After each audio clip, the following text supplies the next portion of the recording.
کیا وہاں پر کوئی خطاب کوئی تقریر پیش نہ کیا تاکہ ہماری وجہ سے کسی کو تکلیف نہ پہنچے.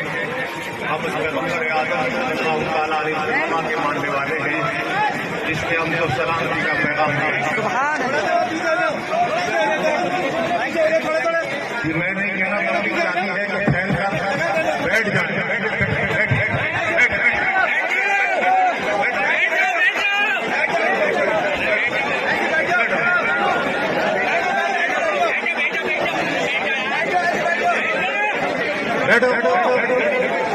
آپ کسی کی بات کے لیے نہیں رسول پاک کے لیے بیٹھ رہے ہیں.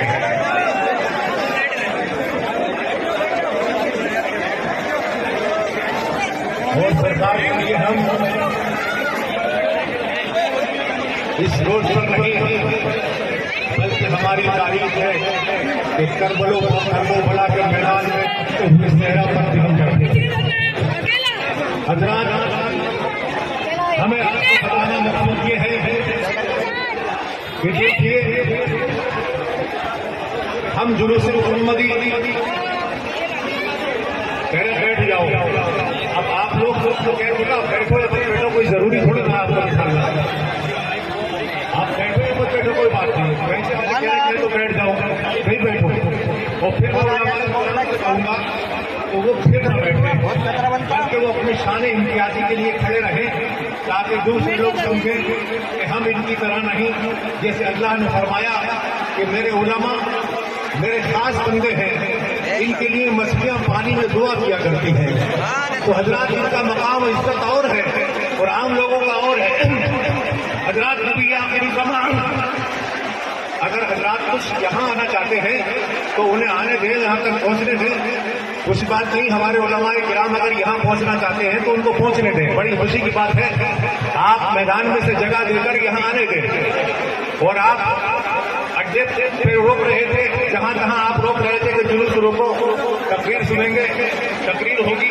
حضرات مجھے بڑی محبت اور اچھی لگتی ہے یہ بات کہ آج تک میں اپنی آواز اپنے پاس رکھے ہوئے ہوں, لیکن لوگ آج بھی یہ چاہتے ہیں کہ ثابت اٹھ اور نبی آخر الزمان کا ترانہ سنا دے تاکہ ہمارے عشق کو جلا ملے.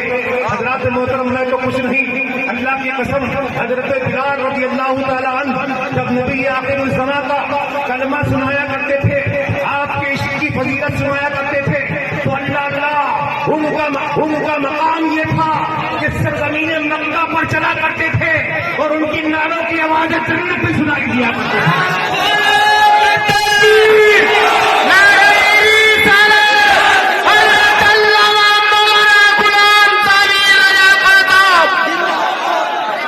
حضرات میں نے کھڑے ہونے کے لیے تو کسی سے بھی نہیں کہا تھا کہ آپ کھڑے کیسے ہو گئے. اگر آپ چاہتے ہو تقریر کھڑے تو کھڑے ہو جائے, کوئی بات نہیں. اور اگر آپ چاہتے ہیں سننا تو کھڑے,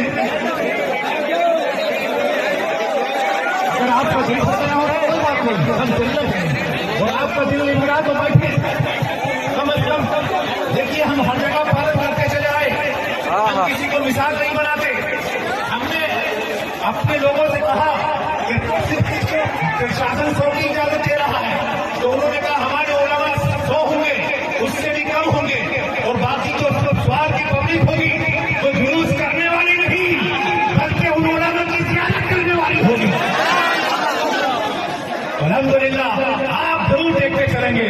حضرات محترم بڑا اچھا لگ رہا ہے کہ آپ بیٹھے ہوئے ہیں, بڑا اچھا سما ہے. اللہ رب العزت کے رحمت کے بادل کی سروں پر منڈلا رہے ہیں اور آپ کے جسم کی گرمی میرے اندر بھی حرارت پیدا کرتی نظر آ رہی ہے. حضرات آج بارش پہ یاد آئی, لوگ کہتے ہیں کہ مانسون لانے کے لیے پیڑوں کو لگاؤ, اچھی چیز ہے. جہاں ہریالی ہوتی ہے وہاں پیڑ آتے ہیں, جہاں پیڑ ہوتے ہیں وہاں ہریالی ہوتی ہے, جہاں ہریالی ہوتی ہے وہاں ڈوبنے میں بارش ہوا کرتا ہے. آج سائنس ترقی کر رہی ہے اور دیکھ رہی ہے, مگر مسلمانوں آپ یہ دیکھو کہ تمہارے پیغمبر کی باتوں کو کتنی باریکی سے دیکھتی ہے یہ سائنس, یہ فلسفی, یہ فیصلہ اور یہ رستہ کاری, یہ تمام دنیا کے فلاسفہ میرے پیغمبر کی بات کو سنتے ہیں تو تحقیق میں لگ جاتے ہیں. یاد کریں کہ جہاں پر ہریالی ہوتی ہے وہاں پر رحمت ہوتی ہے. مگر تمہارے پیغمبر نے سال پہلے کہا تھا کیا لوگوں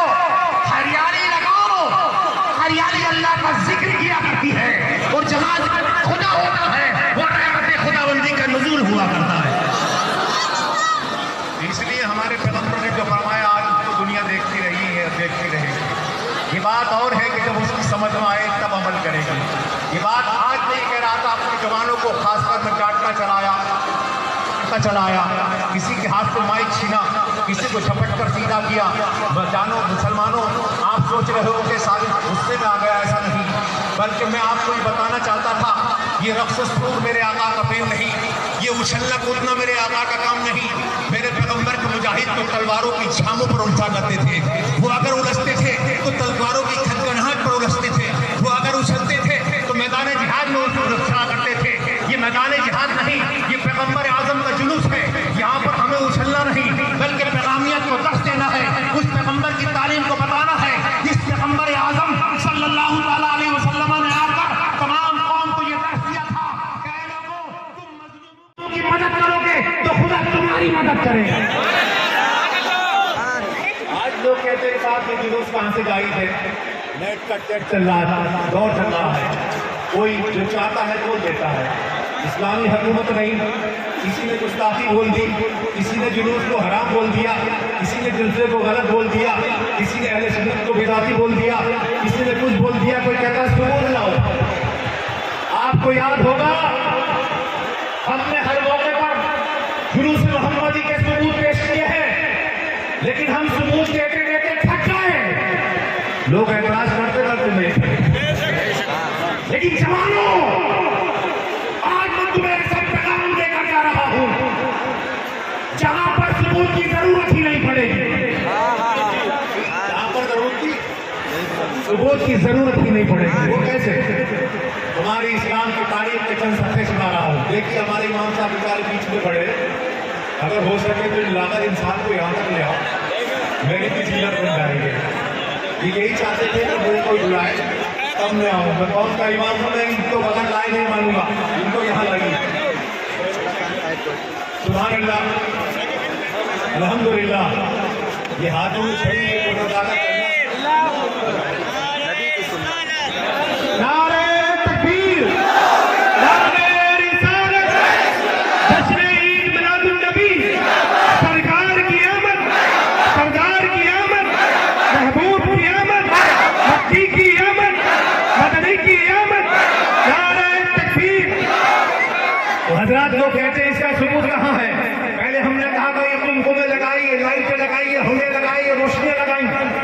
لوگ کہنے لگے ثبوت لاؤ. اپنے گھر پہ لاکھوں کی سجاوٹ ہو جائے تو ضرورت نہیں، اور سرکار کی خوشی میں غلامان محمد روشنی لگا دی تو ثبوت کی ضرورت ہے. اپنا کروڑوں روپے خرچ کرے تو کوئی ضرورت نہیں. ارے ثبوت تمہیں کاہے کو دیں گے ہم؟ ثبوت تو ایمان والوں کی ضرورت ہے. میں کر رہا تھا کہ دیکھیے اللہ کے رسول صلی اللہ تعالیٰ علیہ وسلم صلح حدیبیہ کے موقع پر ایک کتابت لکھوا رہے تھے. کیا لکھوا رہے تھے؟ کتابت کے خط، صلح نامہ لکھا جا رہا تھا. اللہ کے رسول نے کہا علی لکھو صلاح محمد رسول اللہ صلی اللہ تعالیٰ علیہ وسلم. محمد ابن جندہ عبداللہ. ہمارا ایک ٹائم 1 بجے تک کا ہے اور ہم نے نہ ہی کسی روڈ کو اپنایا بلکہ اپنے گھر چھوٹی سی گلی میں یہاں پر پیغام دینے کے لیے اپنا ہے. اور بس چند منٹ، کل 2-4 منٹ کے بعد وہاں سے روانہ ہو رہے ہیں. سمجھیے اپنے پرشاسن سے محبت ہے تو وہ ہمارے آگے آگے محنت کرتا ہوا چل رہا ہے. اور جس طریقے سے روز بازاروں کا انتظام کرتا ہے، جلوسوں کا انتظام کرتا ہے، تمام چیزوں کا انتظام کرتا ہے، ہماری سرکشا کو یقینی بناتا ہے، اسی طریقے سے ہمارے جلوس کے آگے ڈنڈے لے کر، رائفلیں لے کر، سیٹیاں لے کر چلتا ہے تاکہ یہ تمام لوگ جان لیں کہ جلوس کوئی بھی ہو ہمارے سوار کے پرشاسن کو نکلوانا ہوگا. حضرات میں عرض کر رہا تھا نبی آخر الزمان نے کہا کہ لکھو صلاح محمد صلی اللہ علیہ وسلم. جب ان نے سرکار نے یہ تحریر کروایا علی نے لکھ دیا. آخر بولے سرکار اگر ہم آپ کو اللہ کا رسول مان لیں تو پھر جھگڑا کیسا رہ گیا؟ ارے جھگڑا تو یہی ہے کہ ہم رسول نہیں مان رہے، ہم آپ کو رسول نہیں مان رہے، یہی تو جھگڑا ہے. اس کے اندر تو رسول اللہ لکھ گیا. دیکھیے وہ کافر تھے، مشرک تھے، عرب کے بدو تھے، لیکن جانتے تھے جس نے رسول اللہ کہہ دیا، جس نے اللہ کا نبی مان لیا اس پر اطاعت واجب ہے. آج اس مسلمان سے وہ کافر بہتر نظر آتا ہے جو کمبخت مسلمان یہ کہتا ہے کہ میں اللہ کو رسول تو مانتا ہوں مگر ان تمہارے کو مختار نہیں مانتا، جو محمد رسول اللہ تو مانتا ہوں لیکن ان کو کسی لائق نہیں مانتا. یہ تم بولے کسی رسول کے ماننے والے ہو سکتے ہیں؟ ہرگز نہیں. وہ کفار سے جانتے تھے جو رسول اللہ مان لے گا وہ اپنے سر کو جھکا دے گا. تو حضرات وہاں پر حضرت علی نے لکھ کیا, اس نے کہا یہ کاٹیے. اللہ کے رسول نے کہا علی کاٹ دو. علی کہنے لگے یا رسول اللہ آپ نے کہا میدان میں کفار کی گردنیں کاٹ دو, تو علی نے کاٹ دی. آپ کہیں علی اپنی گردن کاٹ کر میرے سامنے رکھ دو, تو علی کیے دے گا. لیکن آپ کا نام اپنے ہاتھ سے کاٹ دو, علی یہ نہیں کر سکتا. علی یہ نہیں کر سکتا.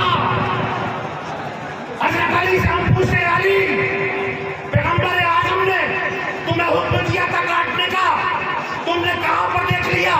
تم پر خدا کا قہر نازل کیوں نہیں ہوتا؟ تم پر غضب خدا کیوں نازل نہیں ہوتا؟ تم مسلمانوں علی کہتے ہیں لوگوں. یہ میں نے اپنی ذات کی وجہ سے نہیں, اللہ کے رسول کی محبت میں کیا ہے.